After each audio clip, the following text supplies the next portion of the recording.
The father began to speak. And Simon Cowell had to stand up from the judge's desk because those words were meant for him.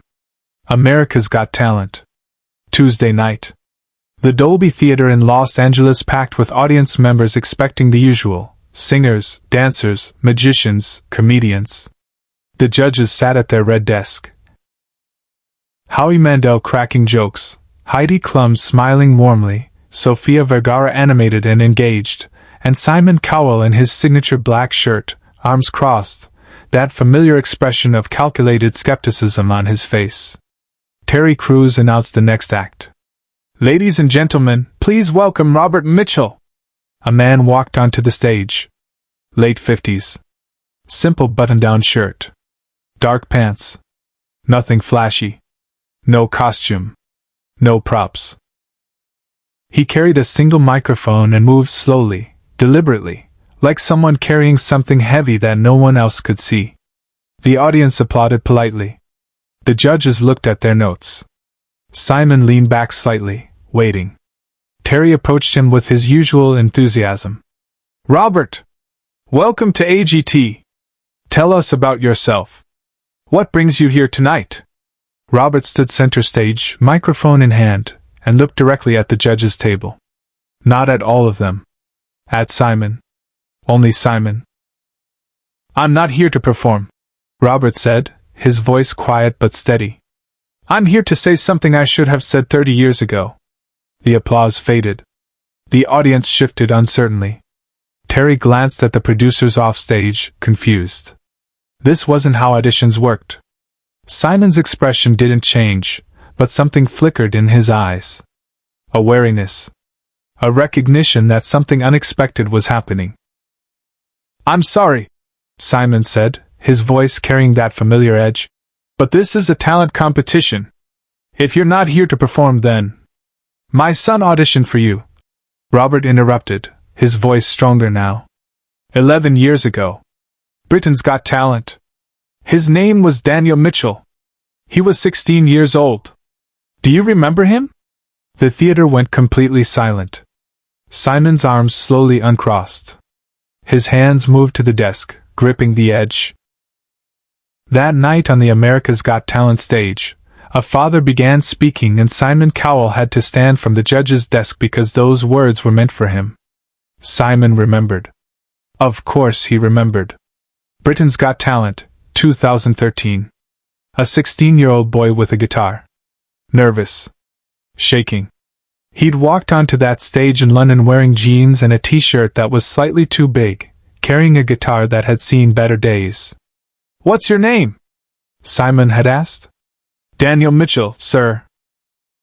"And what are you going to sing for us today, Daniel?" "An original song. I wrote it for my dad." The boy had started playing. His voice was good, not great but good. Genuine. The song was simple, heartfelt, the kind of thing a teenager writes when he's trying to figure out how to tell his father he loves him without saying it directly. Simon had stopped him 30 seconds in. "I'm going to stop you there," Simon had said, that clinical tone he perfected over years of judging. "It's a nice song. You clearly care about it. But nice isn't enough for this competition. You need to be exceptional. And right now you're not." It was honest. It was what Simon always did, cut through the politeness and deliver the truth. The other judges had been kinder, but they'd agreed. Daniel Mitchell didn't make it through. The boy had nodded, thanked the judges, and walked off stage. Simon had moved on to the next act without another thought. It was his job. He'd done it thousands of times. He never knew what happened after Daniel left that stage. Until now. Standing in the Dolby Theater in Los Angeles. 11 years later. Face to face with Daniel's father.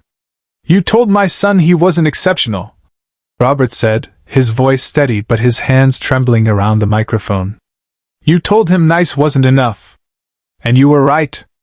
But here's what you didn't know." The cameras zoomed in on Simon's face. The other judges had gone completely still. Howie's usual smile was gone. Heidi had one hand over her heart. Sophia's eyes were already glistening. Daniel went home that night and told me what you said, Robert continued. He was devastated. Crying. 16 years old and convinced he'd failed at the one thing he loved. And I didn't know what to say to him. I'm a mechanic. I work with my hands.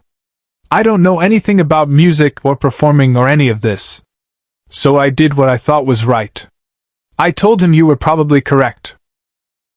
That maybe he should focus on something more practical. Get a real job. Stop wasting time on dreams. Robert's voice cracked. He paused, composing himself. He died 3 years later. Cancer. 19 years old.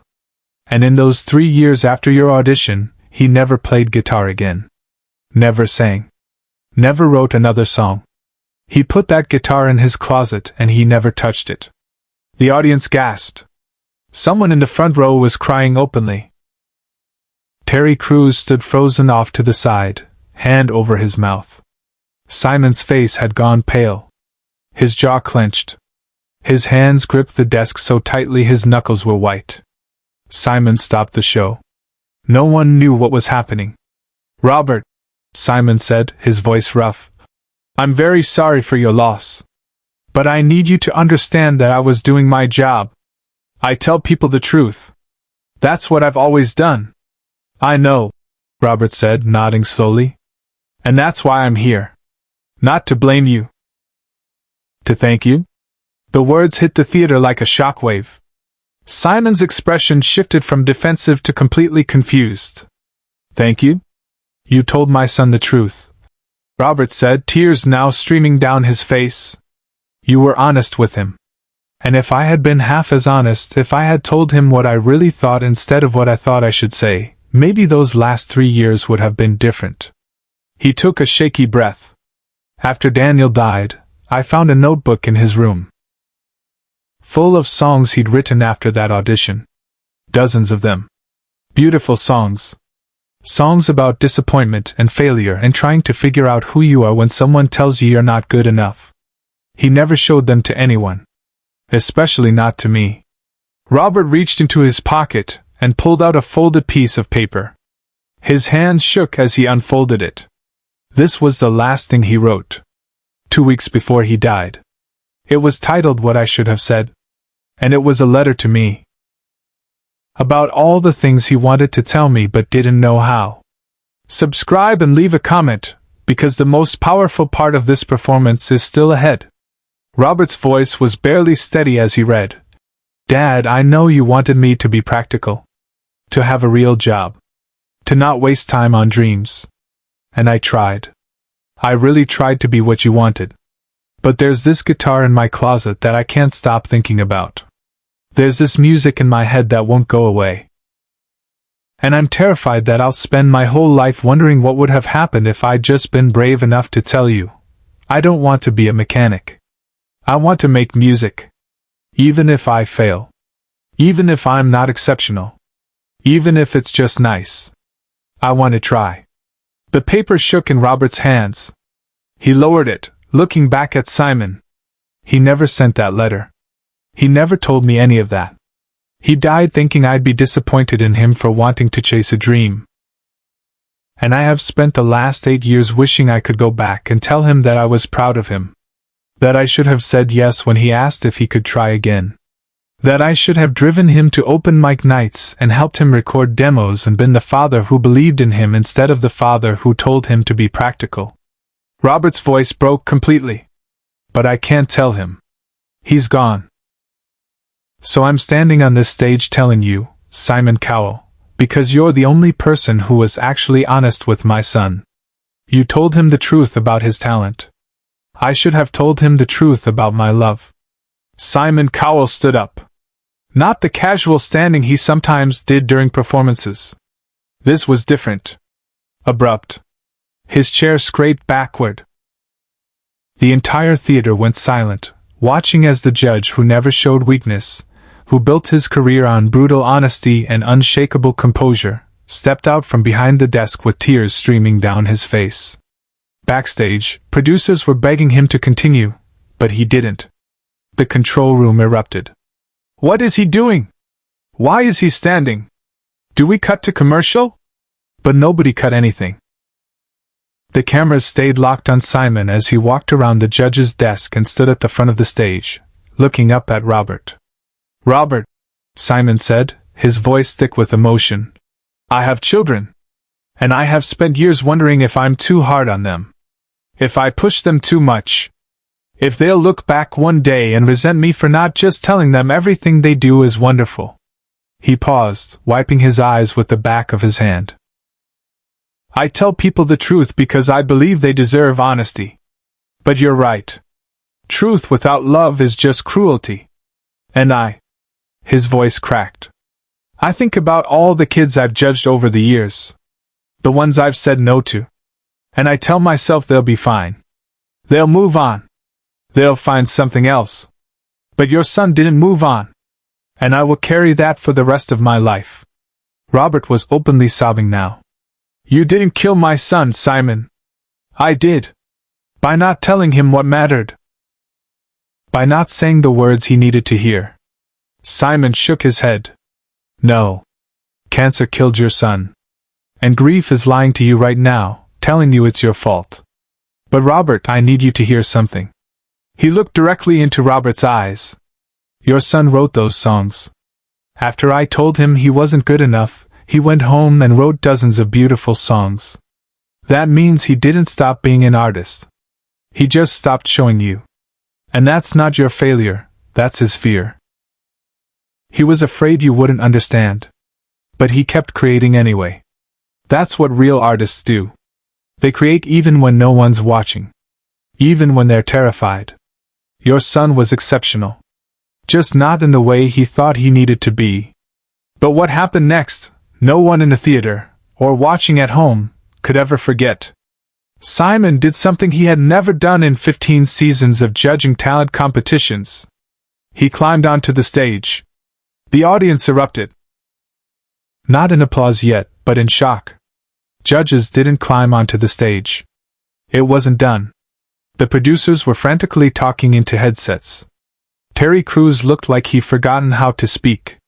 Simon walked across the stage to Robert, who stood frozen, still holding that folded letter, tears streaming down his face. May I? Simon asked, gesturing to the letter. Robert handed it over with trembling hands. Simon read it silently, his lips moving slightly, his expression crumbling with each line. When he finished, he carefully refolded the letter and held it against his chest. This letter, Simon said, turning to address the audience, is what every parent fears they'll find after it's too late. The words their child couldn't say. The dreams they hid. The love they didn't know how to express. He looked back at Robert. You can't tell Daniel you're proud of him. But I can tell you something that might help. Your son's last songs? The ones he wrote after I rejected him? Those songs prove he was brave. He kept creating even when the world told him he wasn't good enough. That's not a failed artist. That's an artist who understood something most people never learn. You don't create because you're exceptional. You create because you have to. Because the music won't leave you alone. Because there's something inside that needs to come out. Simon's voice was shaking now. Your son was an artist. A real one. And I'm sorry I didn't see it. I'm sorry I crushed him. And I'm sorry you didn't get to tell him what this letter says he needed to hear. He walked to the golden buzzer. But he didn't hit it. Instead, he removed his watch, the expensive watch he wore on every episode, the one everyone recognized, and handed it to Robert. This watch, Simon said quietly, belonged to my father. He gave it to me before he died. He told me to wear it so I'd remember that time is the only thing we can't get back. I want you to have it. Robert's eyes widened. Simon, I can't. Yes, you can. Because every time you look at it, I want you to remember, it's not too late to say the things that matter to the people who are still here. Your son can't hear you. But someone can. And that letter your son wrote? Share it. Let other kids read it. Let other parents see what happens when we're too afraid to say I'm proud of you. I love you. Go chase your dream. Simon pressed the watch into Robert's palm. Then he hit the golden buzzer. Golden confetti exploded across the stage. The audience leaped to their feet, screaming, crying, applauding with a force that shook the theater. The other judges stood, tears streaming down their faces. Howie was sobbing. Heidi had both hands over her heart. Sophia couldn't speak. Simon pulled Robert into an embrace. Two men who had never met, connected by a 16-year-old boy who wrote songs in secret. They held each other while golden confetti fell around them, while the audience celebrated not a performance, but a moment of forgiveness and healing. "He heard you," Simon whispered into Robert's ear. "Wherever he is, he heard you." Share and subscribe, so this story will never be forgotten. 3 months later, Robert published Daniel's Notebook of Songs. The book became a bestseller. Parents across the world read those lyrics and had conversations with their children they'd been too afraid to have. Simon still judges with brutal honesty. But now, after every critique, he adds one line. "But never stop creating. Even if I say no. Especially if I say no." The watch sits in Robert's home, on a shelf next to Daniel's guitar. A reminder that some conversations happen too late, but their echoes can still save lives.